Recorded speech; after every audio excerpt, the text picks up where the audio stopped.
অনেক ভালো আমরা ক্লাস আলহামদুলিল্লাহ 5 থেকে পাশের মেয়ে পাশাপাশি আসলে দুজন একসাথে অনেক ভালো হ্যাঁ। ফলাফল করছে, অনেক বেশি অনেক happy ভালো লাগতেছে, এত এক্সপেকটেশন ছিল না। হ্যাঁ। কখনো গিভ আপ করি নাই, তো গিভ আপ করা যাবে না, স্ট্রাগল করতে হবে। আর যে কোনো কিছুতে ভালো করার জন্য সবার আগে হচ্ছে আল্লাহর সাথে সম্পর্ক ভালো রাখা উচিত। প্রথমে যখন হ্যাঁ। রেজাল্ট দেখছিলাম টিভিতে, পাশের হার অনেক কম ছিল, অনেক ভয় লাগছিল, বাট আলহামদুলিল্লাহ আমাদের রেজাল্ট অনেক ভালো অনেক ভালো হয়েছে। আমরা এখানে একটা দৃশ্যায়ন করতে চাই, ছোট একটা স্ক্রিপ্ট। সেটা হচ্ছে একজন আরেকজনকে রেজাল্ট জানাবেন, একজন আরেকজনেরটা কিভাবে জানাবেন একটু দেখবো আমরা। ও তো রেজাল্ট অনেক পরে পাইছে, আমি অনেক হ্যাঁ, আগে ও পাইছি। আগে দেখছে, আমি পরে দেখছি। আমি মেসেজের মাধ্যমে ছবি হ্যাঁ, আদান প্রদান আমরা করছি আমাদের আর কি। ফ্রেন্ডস গ্রুপে দিয়ে দিছিলাম যে আলহামদুলিল্লাহ অনেক I ভালো got হয়েছে GPA 5 এরকম। দুজনেই জিপিএ 5 পেয়েছেন, একজন আরেকজনটা শোনার পরে কি অনুভূতি হয়েছে? নিজের চাইতে কি একটু বেশি খুশি লেগেছে ফ্রেন্ডেরটা শুনে? হ্যাঁ, অবশ্যই। আমাদের কারণ অন্য ফ্রেন্ডরাও যদি হ্যাঁ। আমাদের মতো অনেক ভালো করতে, না, আরো আমাদের বেশি আসলে লাগতো। ভালো লাগতেছে, আর অনেকেই কিছু ভালো friend ছুটে করছে, গেছে, এই জন্য একটু খারাপ খারাপ লাগছে। লাগতেছে।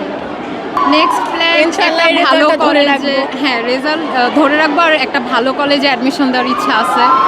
আপনাদের এই 10 বছরের ক্যারিয়ারে আপনারা অনেক কিছু দেখেছেন, দেশের ক্রাইসিস মোমেন্ট দেখেছেন, পলিটিক্যালি ক্রাইসিস দেখেছেন।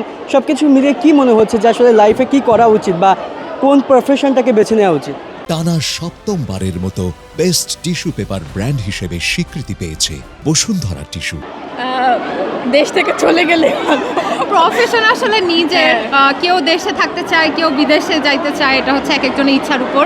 তবে সব সময় স্ট্রাগল করা উচিত, আর কখনো গিভ আপ করা উচিত না যে ঠিক আছে এবার ভালো হয় নাই, নেক্সট টাইমও পারবো না, চেষ্টা করা উচিত।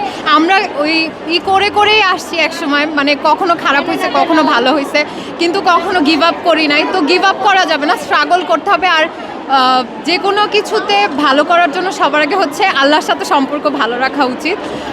তো ওইটাই, সৃষ্টিকর্তার সাথে ভালো সম্পর্ক রাখা উচিত।